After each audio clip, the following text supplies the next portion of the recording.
சக்கரவள்ளி கிழங்கு குழிப்பணியாரம் எப்படி செய்யலான்னு பார்க்கலாமா? ஒரு சக்கரவள்ளி கிழங்கு 3 துண்டாக போட்டு குக்கரில் வேக வச்சு ஒரு பிஞ்சு சால்ட் போட்டு வேக வச்சு எடுத்துக்கலாம், 2 விசில் விட்டு.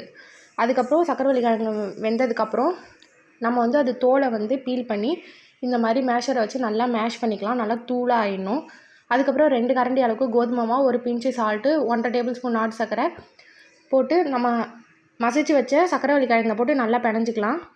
அதுக்கப்புறம் தேவையான அளவுக்கு தண்ணி ஊற்றி கொஞ்சமாக பிசைஞ்சிக்கணும். இந்த மாதிரி கொஞ்சம் கெட்டி பதத்துக்கு வந்ததுக்கப்புறம் ஏலக்காய் தூள், அதுக்கப்புறம் பால் 1/2 டம்ளர் ஊற்றி நல்லா கரண்டியால் கிண்டிக்கலாம். இப்போ வந்து தோசை மாவு பதத்துக்கு வந்துட்டு இப்போ வந்து குழிப்பணியார சட்டியில் நெய் ஊற்றிக்கலாம்.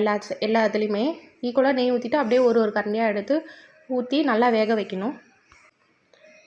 வேக வச்சதுக்கப்புறம் அப்படியே மெதுவாக திருப்பி போடணும். வெளியில் வந்து கிறிஸ்பியாக, உள்ளே வந்து அப்படியே அந்த ஸ்பாஞ்ச் மாதிரி சூப்பராக இருக்கும். ஹெல்த்தியான ஸ்நாக்ஸும் கூட. கண்டிப்பாக குழந்தைங்க எல்லாருக்கும் இதை செஞ்சு பாருங்கள். Tata, bye bye.